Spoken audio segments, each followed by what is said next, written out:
dans ce 15 juin 2021, webinaire intitulé Exploiter au mieux ArcGIS Online à l'aide de la carte communautaire du Canada. Alors, je me présente, Frédéric Blouin-Michaud. Je suis représentant au compte de la carte communautaire du Canada et je serai accompagné par ma collègue Audrey Baudouin-Arcan, qui est spécialiste aux solutions technologiques. Bonjour Audrey. Bonjour Frédéric, bonjour tout le monde. Parfait, super. Donc, avant d'entrer dans le vif du contenu, on va commencer par quelques informations d'ordre technologique, si on veut. Donc, je vais vous montrer ça à l'instant même. Alors, tout d'abord, juste pour vous mentionner que le webinaire d'aujourd'hui est enregistré. Alors, il va être possible, là, dans un deuxième temps, si vous le souhaitez, de consulter l'enregistrement du webinaire à votre guise. Et par la suite aussi, attendez-vous à recevoir de notre part par la suite un courriel avec notamment un sondage pour justement obtenir vos impressions par rapport au webinaire d'aujourd'hui, savoir ce que vous en avez pensé. Donc, c'est toujours apprécié d'avoir vos commentaires à ce sujet. Au niveau des questions, donc, il va y avoir une période de questions à la fin de l'enregistrement. Cependant, vous pouvez toujours envoyer vos questions durant la présentation. N'hésitez surtout pas. En fait, tout ce que vous avez à faire, c'est d'aller dans l'onglet correspondant, de choisir juste à côté de Ask All Panelists, justement pour que l'ensemble des questions nous soient parvenues, et d'insérer votre question juste en dessous et de cliquer Send par la suite. Si jamais vous ne voyez pas cet onglet-là, il suffit de cliquer les trois petits points que vous allez voir au bas de l'écran et vous cliquez Q&A et ça va vous donner accès par le fait même à l'endroit d'où poser vos questions. Sans plus tarder, rentrons dans le vif du sujet. Alors, le programme pour la présentation d'aujourd'hui. Alors, la présentation va être divisée en 3 temps. Alors, dans un premier temps, il va être question de la carte communautaire du Canada, le fond de carte vectoriel de la carte communautaire du Canada. Qu'est-ce que c'est? En quoi ça consiste? Alors, on va vous donner quelques informations, notamment sur le type de données qui peuvent être intégrées au fond de carte et également au style du fond de carte qui sont disponibles. Par la suite, dans un deuxième temps, on va s'intéresser en fait aux raisons qui doivent motiver l'utilisation d'un fond de carte vectoriel. Puis c'est justement dans cette partie-là, il va y avoir 2 démonstrations qui vont être faites par ma collègue Audrey, justement. Alors, une première démonstration sur un nouvel outil dans ArcGIS Online, qui est Instant Apps for ArcGIS, et une autre démonstration, en fait, sur l'éditeur de style vectoriel. Et dans un troisième temps, on va revenir en guise de fin, de conclusion, sur les avantages à utiliser la carte communautaire du Canada. Alors, qu'est-ce que c'est que la carte vectorielle ou la carte vectorielle, oui, de la carte communautaire du Canada? Tout d'abord, c'est un programme national. Donc, c'est vraiment un programme pan-canadien qui couvre toutes les provinces, les territoires canadiens également. C'est un fond de carte normalisé et qui contient du contenu officiel. Par là, on veut dire que le contenu nous provient d'organisations qui font office d'autorité. Je vais y revenir juste après dans la vignette subséquente. Et c'est un fond de carte qui contient des noms de lieux officiels bilingues et également autochtones, pour davantage de précision. Alors, quelles sont les données qui sont intégrées à la carte communautaire du Canada? Tout d'abord, il y a les données qu'on pourrait dire gouvernementales qui proviennent du provincial ou encore du fédéral. Donc, au niveau du provincial, sera intégré sous peu dans les prochaines semaines. Donc, ça va se retrouver dans le fond de carte vectoriel de la carte communautaire du Canada. AQ Réseau Plus, en fait, qui est le réseau routier pour la province de Québec, et les données hydrographiques par le fait même qui proviennent également du provincial. On a également des données fédérales qui se retrouvent dans le fond de carte de la carte communautaire du Canada, de Ressources naturelles Canada, du Centre canadien de cartographie et d'observation de la Terre, l'Arpentage des terres du Canada, Commission de toponymie du Canada et Statistique Canada. Donc, ça peut être différentes données de différents ordres, entre autres les limites administratives qu'on peut aller chercher de ces sources-là et le nom des lieux également qui vont se retrouver au même endroit et qui vont être republiés dans la carte communautaire du Canada. À cela s'ajoutent nos contributeurs qui sont au nombre de près de 300 qui proviennent de différents milieux, que ce soit des MRC, des villes, des municipalités, Premières Nations, collèges et universités, aéroports et autorités portuaires, qui vont nous fournir, qui vont fournir des données, en fait, qui vont être republiées dans le fonds de carte vectorielle, la carte communautaire du Canada, encore une fois, pour de plus amples précisions, une plus ample précision. Il y a 5 styles, je dirais même qu'il y en a 6 de la carte communautaire du Canada, tels que vous pouvez les voir ici même à l'écran. Donc, tout d'abord, il y a le style topographique, donc le style topographique sans doute auquel vous êtes déjà habitué. Il y a ce style-là qui est offert pour la carte. Également, les styles de rue, autant de jour et de nuit, dépendamment du look que vous voulez donner à vos applications. Et le style échelle de gris. Donc, il vient en 2 teintes, gris pâle ou gris foncé, qui est un style assez populaire dans les applications web en ce moment. Et puis également, à cela vient se greffer un 6e style, si on veut, qui est le style du mois. Alors, à chaque mois, on arrive avec une nouvelle version de la carte, un nouveau style de la carte, comme ce mois-ci, puisque c'est le mois de juin et c'est le mois international de l'eau.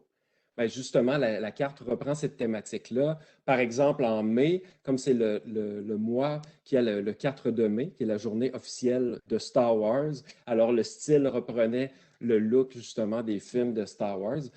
Justement, Audrey va vous montrer durant sa démonstration où aller chercher ces différents styles-là. Alors, pourquoi utiliser le fonds de carte vectorielle du Canada? Pour différentes raisons. Tout d'abord, au niveau des fonds de carte matriciels et particulièrement des données matricielles d'ESRI, donc les fonds de carte matriciels d'ESRI aux États-Unis, le contenu canadien n'est plus mis à jour. Donc, si vous utilisez toujours ce fonds de carte-là, sachez là, que possiblement, dans le fonds de carte, il va y avoir certaines informations imprécises.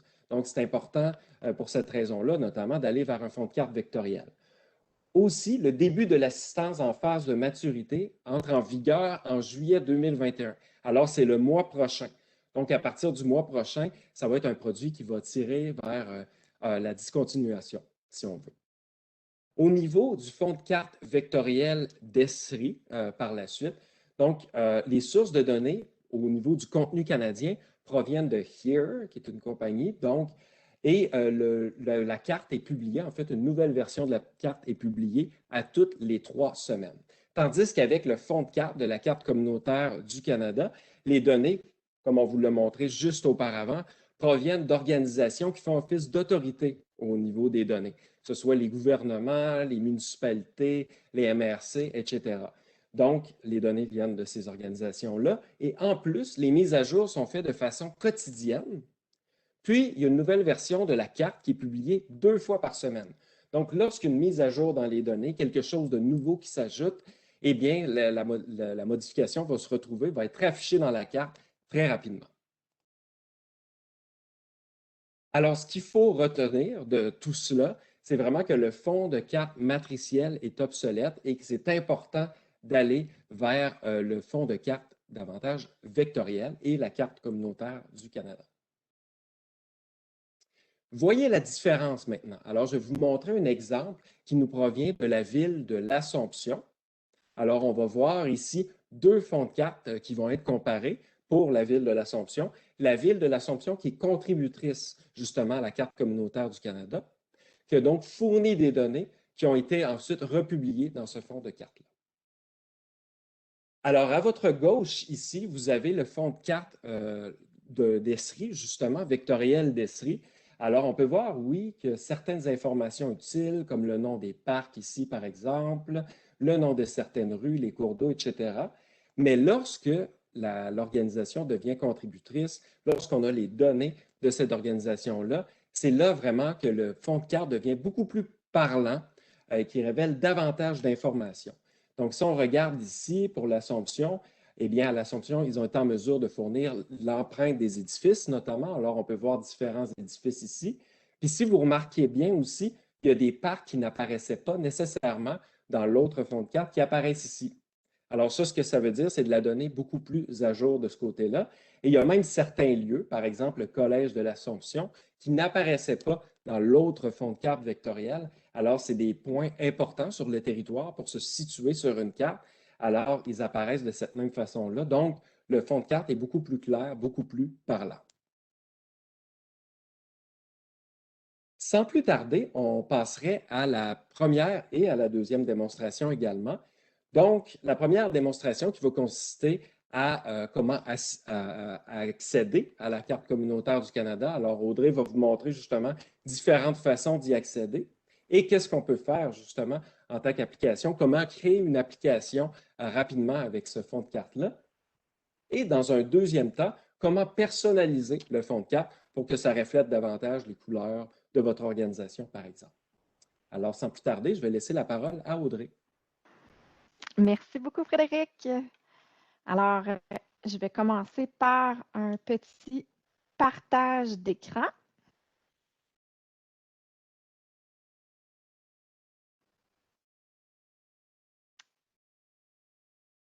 Voilà. Tu me dis si en théorie, tout le monde devrait. Ma première façon que je veux vous montrer d'accéder au fond de carte vectoriel de la carte communautaire. Alors, en premier lieu, vous voyez, là, je suis sur le site web d'Esri Canada dans la carte communautaire du Canada. Alors, si vous accédez au site, vous allez vers le bas jusqu'à temps que vous arrivez ici à la section alimentée par la carte communautaire et j'ai ici un petit bouton qui me permet d'accéder aux communautés participantes. J'ouvre ça et là, je me retrouve sur ce qu'on appelle le Geo Foundation Exchange. Ça ici, c'est le référentiel de données. En fait, c'est la plateforme d'échange de données. Alors là, je vais descendre vers le bas. Là, on peut voir, là, ça, c'est le contenu mis de l'avant.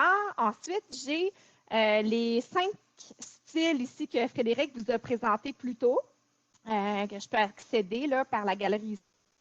Et plus bas, ici, j'ai justement les fameux styles du mois. Alors, juste pour vous donner un petit aperçu, si je vous montre celui-là pour le mois de l'eau, alors ça, c'est le fond de carte du mois de juin. Et puis, je vous montrer celui de Star Wars. Je le trouve particulièrement intéressant. En tout cas, il est très original. Alors, j'ai juste à le sélectionner comme ça et directement, le fond de carte va s'ouvrir là, dans la visionneuse de cartes.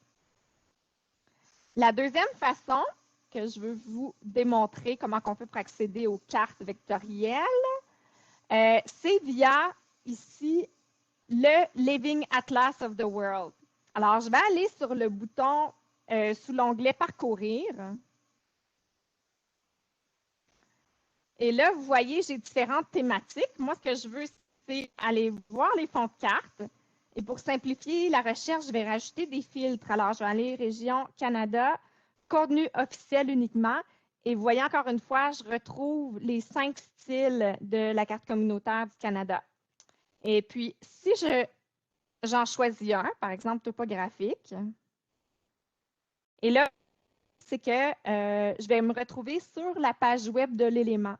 Et là, à droite, vous voyez, je suis capable soit de l'ouvrir dans la visionneuse de cartes ou la visionneuse de cartes classique.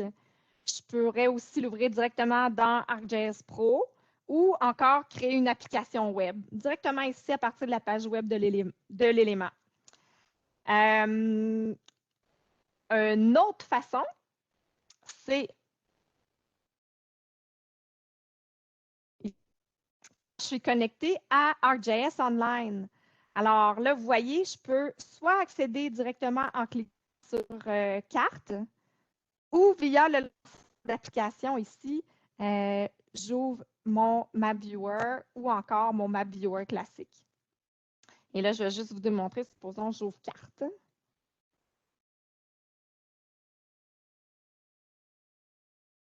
Et là, si je vais dans Fond carte, Base Map, tout au bas, je vais retrouver mes 5 styles par défaut. Même chose, c'est via le lanceur d'application. Je me retrouve avec la même chose que je viens de vous montrer, fond de carte et au bas de la liste, les 5 styles par défaut. Et puis, si jamais vous êtes dans ArcGIS Pro, eh bien là, vous allez vous retrouver justement sous l'onglet Cartes j'ai encore une fois un bouton Base Map et je retrouve ici mes styles pour la carte communautaire du Canada, mes styles vectoriels.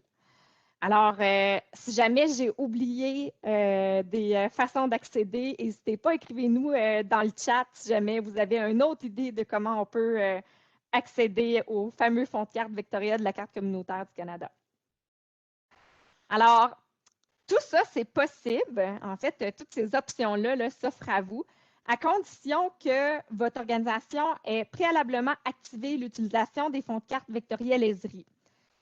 Si le fond de carte, il ne se trouve pas, par exemple, je vous ai montré ici, fond de carte dans GESPO, si vous ne les voyez pas, c'est que vous devez activer, et puis je vais vous montrer là, comment on fait ça en suivant ces quelques étapes, c'est très, très simple. Alors, je vais retourner dans ArcGIS Online. Alors, vous voyez ici, je suis connectée à mon compte en tant qu'administrateur de mon organisation. Et là, je vais commencer l'onglet en haut ici, Organisation, suivi de, ici, les paramètres. Et là, vous voyez à gauche, j'ai mon menu de tous les paramètres que je suis en mesure de configurer, personnaliser pour mon organisation. Et là, je vais choisir Carte. Et là, vous voyez, j'ai Bibliothèque de fonds de carte. Assurez-vous d'avoir les paramètres par défaut Esri et de bien avoir coché ici « Utiliser les fonds de carte vectoriels dans les applications ArcGIS prises en charge ». Une fois que ça c'est activé, vous avez le petit message en vert qui vous avertit comme quoi que maintenant, vous avez bien accès là, aux fonds de carte vectoriels d'Esri. Alors, c'est aussi simple que ça pour l'activation des fonds de carte dans ArcGIS Online. Toutefois, si jamais vous êtes dans ArcGIS Entreprise, alors là, on vous invite soit à communiquer avec nous pour qu'on puisse vous guider comment activer les fonds de carte vectoriels dans ArcGIS Entreprise, ou encore, on a deux ressources à vous partager. On a mis justement là, les liens à la fin de la présentation. Vous allez y avoir accès là, par après. Alors, il y a un premier bulletin technique qui s'intitule « Ajout des fonds de carte vectoriels de la carte communautaire du Canada à entreprise ». Et puis, il y a aussi une petite vidéo qui porte le même nom. Et là, je vous invite, si vous travaillez dans ArcGIS Enterprise, à visualiser, regarder ces informations-là ou encore nous contacter. Et là, maintenant, en quelques clics, je vais vous montrer comment faire une application avec ArcGIS Instant Apps. Ça, c'est la nouvelle génération d'applications graphiques web dans laquelle je vais utiliser le fond de carte communautaire. Alors, je vais aller ici, dans mon fameux lanceur d'application. Et là, je vais ouvrir mon Map Viewer. Je vais aller choisir mon fond de carte. Et cette fois-ci, je vais choisir le fond de carte rue du vectoriel du Canada. Voilà. Et là, je vais aller rajouter des couches. Ah, pardon, je ne suis pas connectée. Ça va aller mieux si je suis connectée à mon compte. Voilà. Ajouter une couche. Et là, ce que je vais aller faire, c'est je vais aller rechercher les bâtiments. Les bâtiments patrimoniaux de la ville de Shawinigan. J'ai trouvé ces données-là dans les données ouvertes. Données ouvertes Québec. Et j'ai choisi Shawinigan, en fait, parce que c'est un des contributeurs à la carte communautaire du Canada. Alors, voilà. Et là, simplement, j'ai ma couche ajoutée. Je vais enregistrer.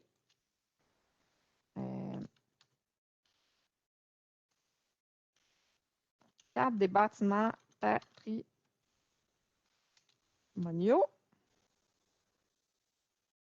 Shawinigan, voilà.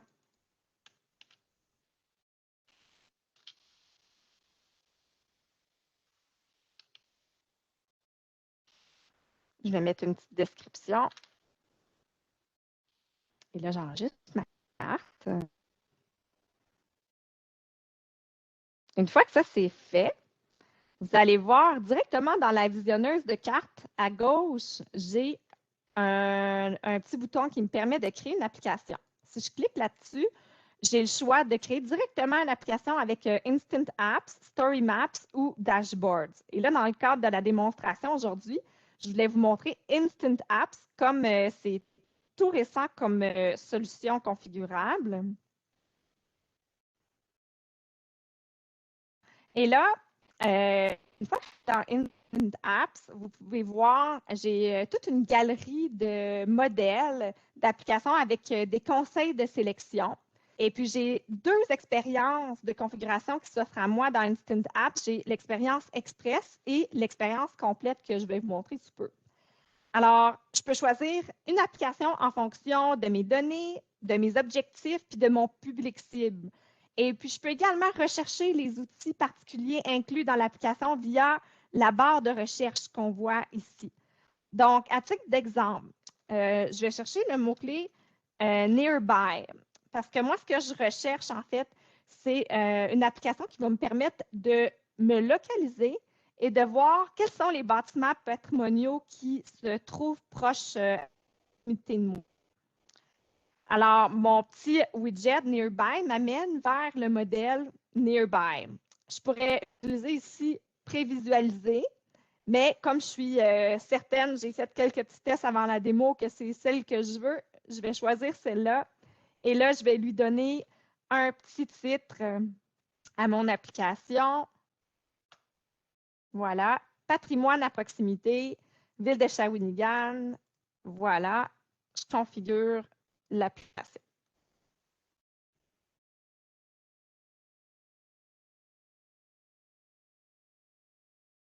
Là, ce que vous vous apprêtez à voir, c'est qu'avec l'expérience de configuration Express, j'ai l'indication des étapes à suivre. Et puis là, comme c'est, en fait, vous voyez, je n'ai pas sélectionné ici là, de ne pas me montrer, mais vous allez voir, il y a toujours des petites astuces comme ça qui peuvent être intéressantes à lire quand vous ouvrez l'application. Et là, dans mon Express, dans ma configuration Express, là, c'est ça, je voulais vous dire, c'est que j'ai mes petites étapes ici à suivre. Et puis, je suis certaine qu'en suivant ces 4 étapes-là, en quelques minutes, je vais me ramasser avec une application qui est tout de suite prête à être partagée. Alors, allons parcourir nos petites étapes. L'étape 1, sélectionner ma carte. Alors, vous vous rappelez, tantôt, j'étais dans ma visionneuse de cartes. J'ai monté une petite carte avec ma couche des bâtiments, je l'ai enregistrée et puis j'ai choisi le petit bouton créer une application avec Instant Apps. Bien, lui, il se rappelle que c'est à partir de cette carte-là. Donc, je pourrais choisir une carte différente en Select a Map ou si jamais je veux effectuer tout de suite une petite modification, je peux tout de suite, par exemple, aller ouvrir ma carte dans ma viewer. Et là, je me dis, finalement, le fond de carte, bon, je préfère le light gray, comme ça, la nuance de gris pâle. Et je désire centrer ma carte, mon application, en fait, surtout sur la petite pointe ici, promenade Saint-Maurice, bon, parc Maurice-Baudouin au nord, puis ici, l'île de la Banane. Alors, je vais aller enregistrer ma carte comme ça, bien centrée sur l'île de la Banane. C'est vrai qu'elle s'appelle l'île de la Banane, j'invente pas ça. Et là, je vais retourner. Ici, dans mon application, je vais juste faire un petit rafraîchissement.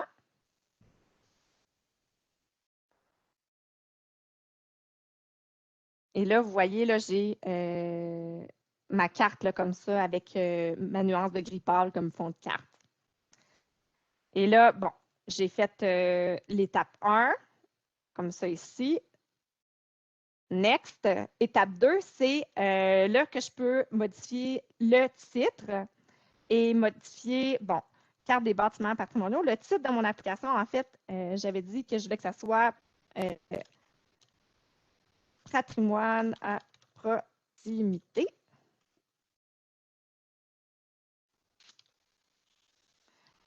Et là, ici, j'ai la possibilité d'éditer le texte qu'on voit ici. Alors, ce qui est intéressant, c'est que j'ai plusieurs façons plusieurs outils pour éditer le texte et j'ai également la source ici qui me permet d'éditer le texte en HTML au besoin. Voilà, une fois que ça c'est fait, OK. Alors, vous voyez, là, j'ai été capable de rajouter là, mon texte comme ça en français, suivi du texte standard là, en anglais. Prochaine étape. La configuration de l'interactivité. Alors, vous vous rappelez, j'ai choisi une application avec un petit widget qui s'appelle Nearby. Alors, moi, je veux permettre aux gens d'obtenir la direction lorsqu'ils font une recherche. Et là, je vais choisir le service de géocodage. Dans le cas ici, je vais utiliser le géocodage mondial de ArcGIS par défaut. Si jamais mon organisation avait son propre service, je pourrais ici aller l'ajouter. Et là, ensuite, pour mon widget Nearby, de ce qui se trouve proche de moi, minimum distance de recherche 0 km, ça me va maximum. Bon, supposons, je me dis, les gens sont à pied, je ne veux pas aller trop loin, je peux changer comme ça, mettre 1 km. Et là, si le petit texte ici, dans le cas où il y aurait, par exemple, aucun résultat suite à ma recherche, donc supposons que je suis dans un endroit, je n'ai aucun bâtiment patrimonial à moins de 1 km, là, j'aurais aucune fonctionnalité trouvée ou je pourrais dire aucun bâtiment trouvé selon mon critère de recherche. Alors, voilà. Étape 4, personnalisation du thème. Hyper simple. Supposons que je veux un thème français. Aussi simple que ça. Puis au niveau des widgets comme ça, pour les changer de place, c'est un simple glisser-déposer. Alors, je peux aller changer mes petits boutons. Voilà.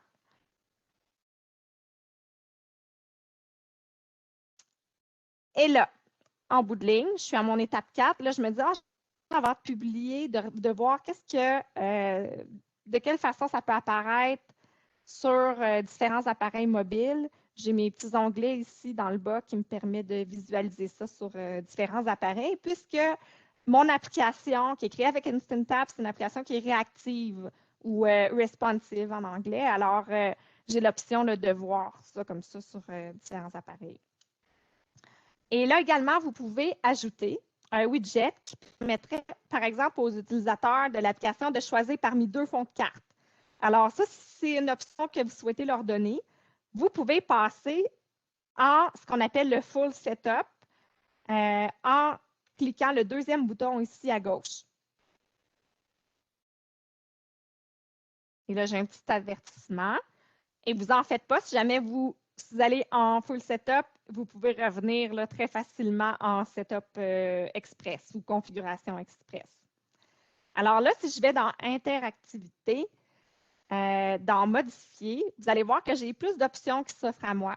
Alors là, ce que ça veut dire, c'est que, en fait, en mode express, et voilà, j'ai fait mes 4 étapes, j'aurais pu publier. Mais en mode comme ça me donne juste un peu plus de personnalisation, si on veut. Alors, moi, ce que je veux rajouter, c'est ce qu'on appelle un base map toggle. C'est ça qui va me permettre d'aller donner l'option à mes utilisateurs de l'application de choisir parmi un deuxième fond de carte. Alors, c'est aussi simple que ça pour le rajouter. Et puis, sous personnalisation du thème, je peux aussi aller dire, bon, ben moi, mon petit base map toggle, je veux le mettre en haut à droite ici. Alors, une fois que j'ai fait ça, j'ai fait toutes les modifications que je voulais. Et puis, je peux aussi faire un petit launch, comme lancer mon application pour la prévisualiser. Dans le cadre ici de la démo, je vais tout de suite la publier. Et là, on va aller voir qu'est-ce que ça me donne.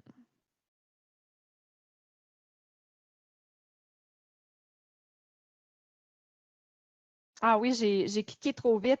En fait, dans la petite fenêtre qui était apparue, j'avais mon adresse de mon application que j'aurais pu cliquer, copier-coller J'aurais pu directement la partager aussi via les réseaux sociaux. On a vu là, rapidement, on avait nos petits liens. En fait, je peux aussi la partager là, une fois qu'elle est lancée, il n'y a pas de problème.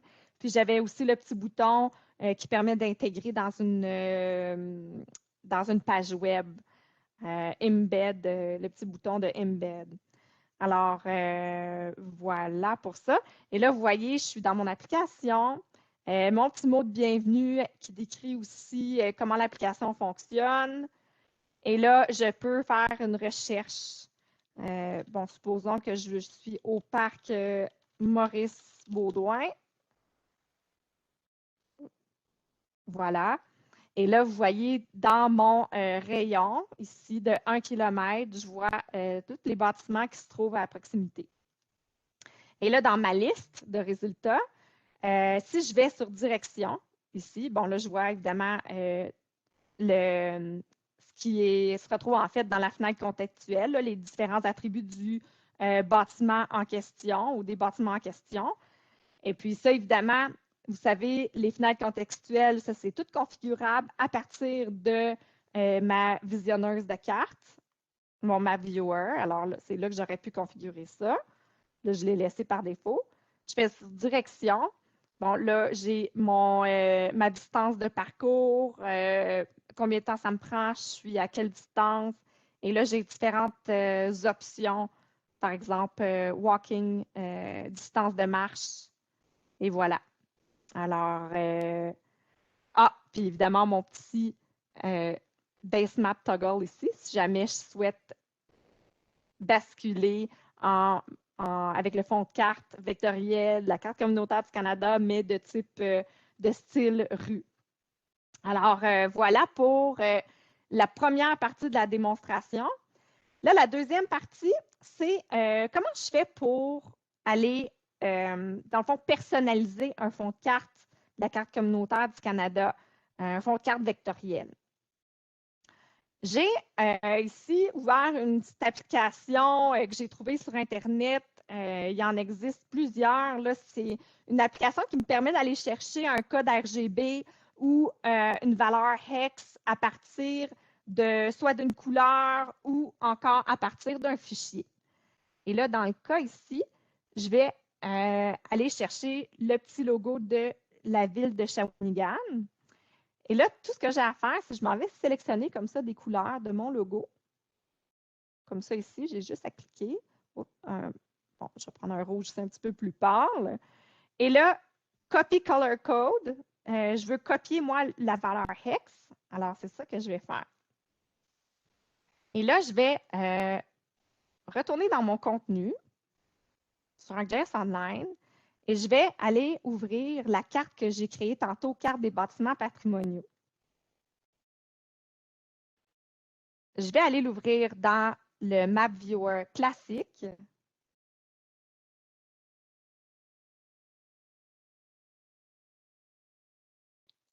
Et là, ici, je développe le fond de carte et je vais aller ouvrir fond de carte de la carte communautaire. Si je vais sur le petit bouton ici, modifier le style,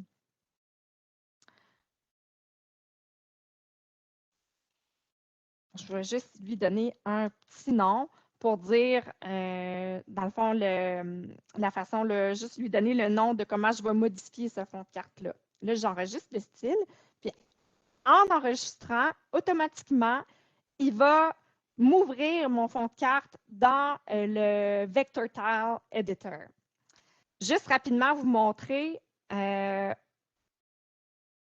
si je suis dans ArcGIS Online, via mon lanceur d'application, j'ai aussi ici le Vector Tile Editor que j'aurais pu ouvrir directement. Alors, c'est deux façons d'accéder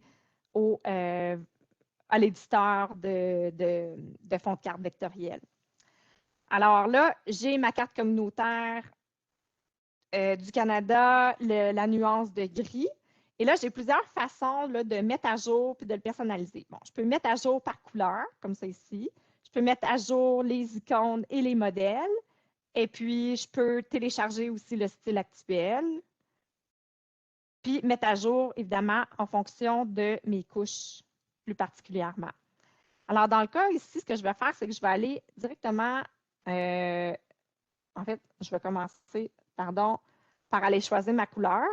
Alors, je veux personnaliser avec mon logo de la ville de Shawinigan. Alors, pour copier ma valeur hex, tout ce que j'ai à faire, c'est je clique sur le bleu. Voilà, ça m'a copié ça ici. Et là, oups, ici, pardon. Et là, je vais choisir l'eau. Et là, je fais CTRL-V. Et là, vous voyez, ça me met la couleur de mon logo. Et là, bon, je vais retourner dans ici, mon petit Color Editor. Je vais aller, par exemple, copier mon rouge foncé. Et là encore, je vais aller choisir une autre couleur que je vais vouloir mettre à jour. Bon, supposons que je veux mettre à jour la couleur de ce building-là. Et là, cette fois-ci, je vais mettre à jour juste le contour en rouge foncé. Et là, vous voyez toute mon empreinte de mes bâtiments est mise en rouge foncé. Dernier petit exemple, juste pour s'amuser un peu. Je vais aller choisir ma rue, comme ça. Et là, supposons que je vais mettre ma rue principale en rouge. Et voilà. Et là, je vais enregistrer le style.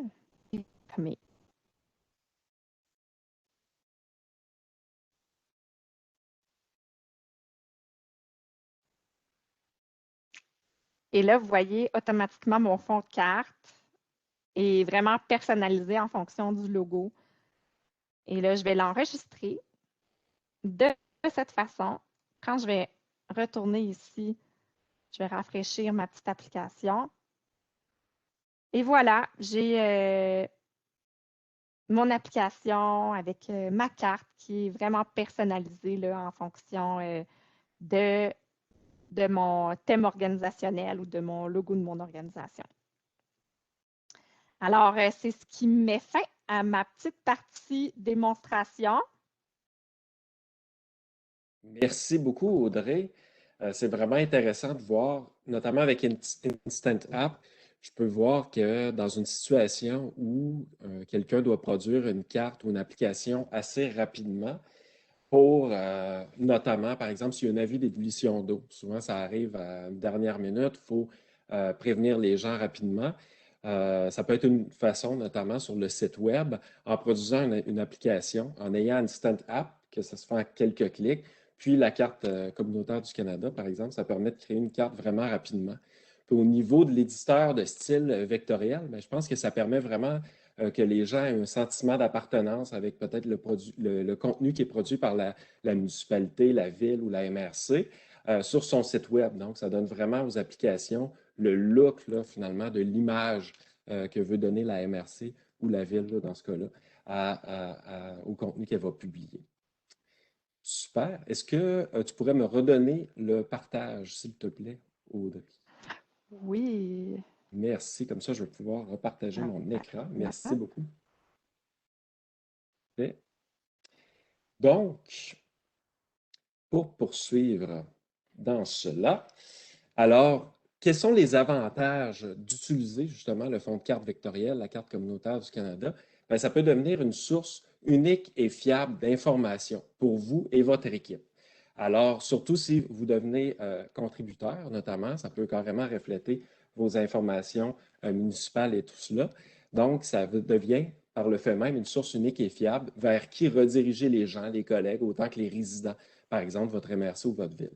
Puis, comme on l'a vu, bien, vous avez la possibilité d'intégrer ce fonds de carte-là avec ArcGIS Online, notamment pour créer des applications, entre autres avec Instant Apps for ArcGIS, mais aussi avec ArcGIS Enterprise. Puis, comme on vous l'a dit, si jamais vous voulez intégrer ce fonds de carte-là dans ArcGIS Enterprise, vous pouvez soit consulter les ressources qui sont disponibles ou encore communiquer avec nous. On peut vous aider pour ça. Et ça vous permet donc d'avoir un gain de temps parce que ça vous permet, entre autres, de ne plus avoir vous-même votre propre fonds de carte à entretenir. Vous pouvez utiliser un fonds de carte parce que la carte communautaire du Canada est publique, disponible sur Internet, dans ArcGIS Online. Donc, vous pouvez utiliser ce fond de carte-là au lieu d'avoir à entretenir vous-même un fond de carte de votre côté. Puis, ça permet, en bout de ligne, d'obtenir une efficacité accrue autant au niveau de votre équipe ou de vos équipes dans votre organisation ou encore dans vos échanges avec les résidents. Donc, les gens peuvent être davantage autonomes dans l'information auquel ils ont accès quand vous bâtissez des applications comme celle-là, par exemple, pour qu'ils puissent répondre à des questions qui leur sont posées par d'autres collègues ou encore par des résidents. Puis le tout, c'est sans frais. Donc, autant l'utilisation de la carte communautaire du Canada pour l'intégrer dans vos applications notamment, autant si vous voulez devenir contributeur, il n'y a pas du tout de frais reliés à ça. Quelques exemples oui, produits par nos différents contributeurs. Tout d'abord, au niveau d'informer les résidents. Alors, je vais montrer un exemple ici de la ville de Rouyn-Noranda qui a produit en fait son application Info Travaux. Alors, pour prévenir là, les résidents sur les différents travaux qui ont lieu sur son territoire via son site web. Donc, c'est une application qui est disponible d'ailleurs sur le site web de la ville. Alors, je peux me promener justement dans cette application-là pour aller voir les différents travaux qui ont lieu. Par exemple, si je me rends ici, je vais m'approcher, et je sais que j'habite dans ce secteur-là, j'ai vu qu'il y avait des travaux en cours en me promenant, puis je veux savoir ce sont de quelle nature, par exemple, bien, je peux cliquer sur un des points pour avoir plus de détails sur les travaux en cours. Comme dans ce cas-là, c'est un verdissement du quartier. Donc, on peut penser à des travaux d'horticulture, par exemple. Et si je clique sur un autre point, par exemple celui-là ici, ben, je vois que c'est des travaux sur l'usine de filtration. Donc, ça informe bien les résidents de façon assez claire et précise. Donc, encore une fois, c'est la carte communautaire du Canada vectorielle qui est utilisée derrière cette application-là. Pour améliorer la communication au sein de vos équipes ou de votre équipe, de la même façon, on va voir un autre exemple de la ville de l'Assomption qui contribue également, comme je l'ai mentionné auparavant. Au sein de votre équipe, ça peut être autant pour aider à répondre à des demandes à l'interne, comme je l'ai mentionné. Par exemple, si un ou une collègue veut savoir c'est quoi le zonage pour une zone précise ou un résident ou une résidente qui a le même type de question, en ayant accès à une application comme ça, bien, ça permet de rendre la personne plus autonome. C'est-à-dire qu'elle peut se promener sur la carte et vraiment aller voir chacun des secteurs, quel zonage correspond à ce secteur-là. Puis encore une fois, là, la précision du fond de carte va être un élément important pour justement savoir exactement le zonage s'applique à quelle zone, etc. De la même façon, si la ville discute, par exemple, avec la MRC, bien d'avoir un portrait des affectations du sol, notamment, ça peut être pertinent d'avoir une application comme ça à l'interne. Et d'utiliser des fonds de carte qui sont disponibles en ligne comme ça, bien, ça vous permet d'économiser des ressources aussi dans certaines circonstances. On peut penser des fois qu'il y a certaines données qui sont très volumineuses, qui sont plus difficiles à héberger de notre côté sur nos serveurs, entre autres l'imagerie, comme je vais montrer ici. Alors, de les héberger comme ça en ligne, bien, ça permet d'économiser en ressources, notamment informatiques, même matérielles là, de ce côté-là. Donc, si je regarde ici, ça, c'est un exemple qui vient d'un autre contributeur, qui est la ville de Beaupré, dans la région de Québec, alors qu'ils ont justement sur ArcGIS Online l'imagerie pour leur ville. Donc, ici, on peut voir certains éléments. Donc, si vous connaissez, vous êtes familier avec la ville de Beaupré, vous savez que le mont Sainte-Anne qui se situe sur les terrains de la ville, sur le territoire de la ville. Donc, on peut voir ici les monts de pente, etc., avec beaucoup de précision. Et le tout est très rapide là, à utiliser dans ce temps-là. Donc, avec une carte qui est en ligne comme ça, disponible. Donc, on a mentionné plusieurs bénéfices à utiliser le fonds de carte vectoriel, mais également le fonds de carte vectoriel, la carte communautaire du Canada. Je les résumerai en deux grandes catégories ou deux grands points, en fait, qui sont de gagner du temps, pour vous permettre de gagner du temps, et de communiquer mieux. Et d'ailleurs, si jamais vous voulez devenir contributeur à la carte communautaire du Canada, de ne pas hésiter à communiquer avec nous aussi par rapport à ça ou de m'écrire directement à moi. Il va y avoir mes informations à la fin de la présentation. Puis justement, ça nous mènerait à la période de questions. Donc, on va passer à cette période de questions. Puis je vais arrêter de partager mon écran. Comme ça, je vais pouvoir voir les questions juste ici. Alors, j'ai vu différentes questions, notamment qui ont rentré par rapport aux normes des données qui sont dans la carte communautaire du Canada, par rapport à si une organisation est contributrice ou pas, de quelle façon, etc. Donc, c'est sûr que pour une municipalité, par exemple, pour que ces données apparaissent, il faut qu'elle soit contributrice, bien sûr, de la carte communautaire du Canada. Par contre, si une municipalité ou une ville ou une MRC ne l'est pas, bien, il y a quand même toutes ces données-là que j'ai mentionnées au début par rapport aux données fédérales, aux données provinciales. Ce sont des données vraiment canadiennes là, ou québécoises qui viennent s'afficher dans la carte. Donc, c'est d'intérêt, même si vous n'êtes pas contributeur ou contributrice à la carte communautaire du Canada. Au niveau des normes et de types de données qui sont intégrées à la carte, effectivement, on ne peut pas intégrer toutes les données qui existent. Par exemple, on ne pourrait pas intégrer des bornes fontaines ou des lampadaires, pour dire des choses comme ça, ou de la signalisation. Donc, il y a certains types de données qui se prêtent davantage à un fond de carte. Pour la liste davantage des données, si vous êtes intéressé là-dessus, n'hésitez pas à m'écrire encore une fois. On va pouvoir prévoir un moment pour en discuter. Puis au niveau des normes de présentation, nous, on va s'occuper, naturellement, les normes là, sont les mêmes au niveau pan-canadien, mais nous, on s'occupe, notre équipe, de faire ressortir les différentes données de façon uniforme. C'est-à-dire qu'une autoroute, par exemple, va toujours apparaître de la même façon, que ce soit ici ou ailleurs, sur la même couleur, ou encore un milieu humide. Ça va être présenté d'une certaine façon. Puis notre équipe s'occupe justement de faire ce travail-là. Alors, ça, c'est pour répondre à une des questions que j'ai vues ici. On a posé la question aussi par rapport à si le fond de carte vectoriel pouvait être utilisé avec ArcMap. Non. Donc, vraiment, ça va être avec ArcGIS Pro. Donc, j'ai eu plusieurs discussions avec différentes organisations. Il y en a plusieurs présentement qui sont en mode hybride. Ils utilisent pour certaines choses ArcMap Pro, mais là, ça va être plus ça va être dans Pro, en fait, que vous allez pouvoir l'utiliser. Là, ici, j'ai une autre question à laquelle je n'étais pas certain. Audrey, peut-être, est-ce que l'on peut ajouter les fonds de carte du mois, donc le style du mois, à la liste des fonds de carte de notre organisation d'ArcGIS Online? Donc, je comprends que c'est dans la galerie des fonds de carte qu'on clique en haut. Est-ce qu'il y a moyen d'ajouter là le raccourci? Je penserais que oui, mais je veux juste m'en assurer. Ben oui, c'est ça. C'est ça que je vous suggérais. Ça serait soit de l'ajouter comme élément, peut-être ajouter l'URL du fond de carte, ou encore, vous pourriez faire un peu comme ce que j'ai démontré. On crée une carte et puis là, vous allez modifier, par exemple, modifier le style et là, vous lui donnez un nom, puis automatiquement, ça va être enregistré dans votre contenu. Super, merci beaucoup, Audrey. On me pose, est-ce qu'il y a des frais pour activer? Non, il n'y en a pas de frais. Dans Pro, on peut utiliser notre bibliothèque d'icônes. Donc, je pense que ça fait référence aussi à ce même, la bibliothèque avec les différents fonds de cartes. Effectivement, vous pouvez les mettre là aussi. Là, je regarde l'autre question après. OK. Donc, au niveau des crédits, de ce que je comprends, des crédits par rapport à l'utilisation avec les crédits d'ArcGIS Online, bien, comme c'est une carte, la carte communautaire du Canada, c'est une carte qui est publique, disponible dans ArcGIS Online. Donc, si vous l'utilisez, ça ne consomme pas de crédit, là, la carte comme telle. Ce qui va consommer des crédits, c'est les informations que vous allez héberger vous-même dans votre compte online. Mais le fonds de carte comme ça qui est public ne consomme pas de crédit. Donc, de la même façon, si par exemple, vous décidez de contribuer l'imagerie, pour dire quelque chose comme ça, qui sont des fichiers de taille volumineuse, ben, ça vous économise ça si ça se retrouve sur ArcGIS Online au lieu que vous-même vous ayez à l'héberger. La même chose avec, par exemple, votre réseau routier. Si vous décidez de le mettre dans le fond de carte de la carte communautaire du Canada, bien là, ça ne consommera pas de crédit. Au lieu de l'héberger vous-même, ça ne consommera pas de crédit.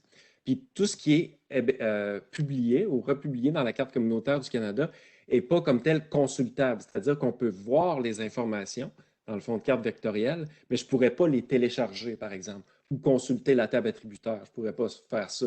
C'est vraiment que ça apparaît dans le fond de carte. Donc, je ne pourrais pas utiliser ces données-là, par exemple, quelqu'un d'autre pour faire d'autres choses avec. Ça fait vraiment juste apparaître de ce côté-là. OK, je lis une autre question ici. Est-ce qu'on a une liste des municipalités MRC qui contribuent? Oui, tout à fait. C'est disponible sur notre site web, en fait. Donc, si vous tapez, on pourra vous envoyer le lien là, de toute façon après le webinaire, mais c'est disponible sur le site web de la carte communautaire du Canada, d'Esri Canada. Donc, c'est tout disponible sur le site d'Esri Canada. Et on pose la question de possibilité de traiter avec 2 fonds de cartes en même temps pour les secteurs à la frontière et intégration des sources. Euh, la possibilité d'utiliser 2 fonds de cartes. Au niveau des frontières, c'est sûr que si, par exemple, vous êtes une MRC, puis la MRC d'à côté contribue aussi à la carte communautaire du Canada, mais là, ça va assurer une continuité dans le même fonds de cartes. Sinon, la possibilité de superposer les fonds de cartes, aussi Audrey, tu pourras compléter là-dessus, mais il y a possibilité de jouer avec les transparences, notamment, justement, pour Mhm. en faire apparaître 2, n'est-ce pas? Oui, tout à fait. Oui. Parfait. Donc, c'est quelque chose qui peut être fait. Donc, ah oui, je vois la question à propos des listes. Ah, au niveau de la projection, pouvez-vous reparler de l'importance ou non de publier nos services en AD 83 ou si on peut rester avec Mercator? Ça, on pourra en reparler ou vous revenir là, par rapport à cette question-là. S'il y a d'autres personnes qui ont des besoins d'informations au niveau des projections, nous revenir par rapport à ça. Je regarde ici. On repose la question au niveau des crédits. Je pense qu'on a couvert ce cas-là. Mhm. Ah, au niveau des crédits dans ce sens-là. OK, je comprends. Au niveau des crédits, de qui vient la donnée et tout ça, effectivement, s'il y a une organisation qui contribue avec des données, les crédits sont vers celui qui possède les données, c'est-à-dire l'organisation originale, là, donc la MRC, le gouvernement, tout ça, sont toujours redirigés vers ça. Sur notre site web aussi, c'est indiqué. Entre autres, par rapport à la liste là, qu'on mentionnait juste avant, des différents contributeurs, il y a toujours un hyperlien entre autres, là, pour se rendre directement sur le site de celui qui possède la donnée comme telle, qui reste toujours l'organisation, là. Donc la MRC ou la ville et tout ça. OK. Si, donc je vois certaines. Toutes les questions qu'on n'aura pas eu le temps de répondre, en passant, on va vous revenir, là. On va vous communiquer avec vous pour vous donner les réponses par rapport à ça. On pose la question si c'est un fonds canadien et États-Unis, c'est vraiment canadien. C'est-à-dire que oui, le fonds de carte de la carte communautaire du Canada, vous allez voir qu'il n'est pas situé dans le néant, là, donc il y a le reste de la Terre qui apparaît, mais vraiment les données auxquelles on a fait référence durant la présentation au niveau du fédéral, provincial, ben, ils vont juste apparaître pour le territoire du Québec ou du Canada, là, dépendamment de la donnée, tout ça. Donc, oui, il y a quelque chose pour les États-Unis, au sud de la frontière, mais là, dans ce cas-là, ça va être les informations déjà du fonds de carte d'Estrie. Sinon, ah, il y a une question au niveau de la différence, Audrey, peut-être que je te la laisserai celle-là, avec Web App Builder pour Instant App. Comment tu vois la différence entre les deux? En fait, Web App Builder, ça fait que ça, c'est aussi une application qui est configurable, mais elle va contenir, en fait, une centaine de widgets auxquels vous pouvez ajouter là, dans votre application.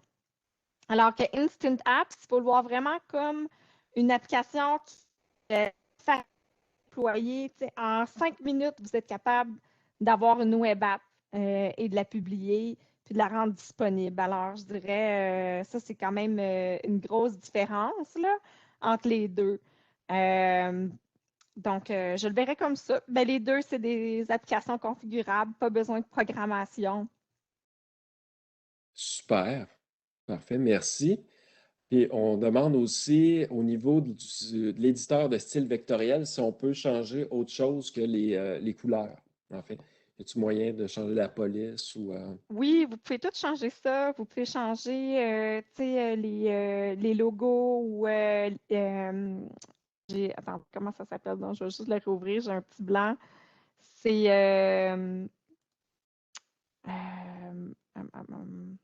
attendez, je vais le rouvrir. Pas dire n'importe quoi comme mot. C'est les, euh, les icônes. C'est ça que je cherchais. C'est des par les icônes? exemple, on a un milieu humide. Le milieu humide, il va utiliser, à la place d'utiliser une couleur pleine, c'est comme plein d'icônes qui va faire un peu l'apparence, là, par milieu humide. Donc, ça aussi, on est capable d'aller modifier ça avec, par exemple, sa propre image. Parfait. On pose la question aussi, je pense que c'est par rapport à Instant App ici, si c'est disponible en français, pas présentement, mais c'est toujours quelque chose, les applications que Sri crée sont toujours traduites là, par la suite, donc ça va venir plus tard, mais pour l'instant, là, le menu dans Instant App comme tel est vraiment en Mhm. anglais, mais ça vient d'être lancé, donc c'est un tout nouveau produit. Puis il y a d'autres questions, notamment, je vois par rapport aux frontières, c'était par rapport avec la frontière avec les États-Unis et tout ça. Je vais vous revenir précisément à la personne qui a posé la question ici, là. C'est un cas particulier au niveau de la frontière avec les États-Unis, mais encore une fois, comme tel, le Canada n'est pas dans le néant, là. Donc, ce qui va se trouver du côté des États-Unis, du côté de la frontière, ça va venir d'Esri comme tel, mais je vais vous revenir par rapport à ça, je vais communiquer avec vous. Je pense que ça fait le tour des questions. Il y en avait quelques autres, mais très, très précises, donc sur lesquelles on va pouvoir revenir dans un courriel plus général. Alors, ça mettrait fin à la présentation, mais je vais juste avant repartager rapidement mon écran pour vous montrer deux dernières choses. Tout d'abord, les cours que l'on suggère. Donc, si vous avez été intéressé par ce que vous avez vu aujourd'hui, vous aimeriez davantage développer ces compétences-là, on suggère 3 cours, en fait, qui vont traiter de ces différents sujets-là. Tout d'abord, migration entre ArcMap et ArcGIS Pro. Dans un deuxième temps, ArcGIS Online pour les éditeurs. Et par la suite, ArcGIS Online pour les administrateurs, donc ceux qui s'occupent davantage d'administrer tout le compte organisationnel d'ArcGIS Online. Et finalement, si vous avez des questions, comme on vous a mentionné, n'hésitez pas, si vous voulez nous revenir, vous êtes intéressé, notamment être contributeur, vous pouvez communiquer directement avec moi à l'adresse fblouinmichaud@esri.ca. Donc, merci beaucoup à tout le monde. Merci beaucoup, Audrey, pour tes présentations. Ça fait plaisir. Et merci tout le monde C'est le fun à de tout le monde d'avoir été t'accompagner. là. Oui, c'était le fun. On va reprendre ça, c'est sûr, plus tard dans l'année. Oui. Restez à l'affût. Il y a d'autres webinaires qui vont s'en venir. Alors là-dessus, je vais vous souhaiter une très belle fin de journée à tout le monde et au plaisir. Au revoir. Bye bye.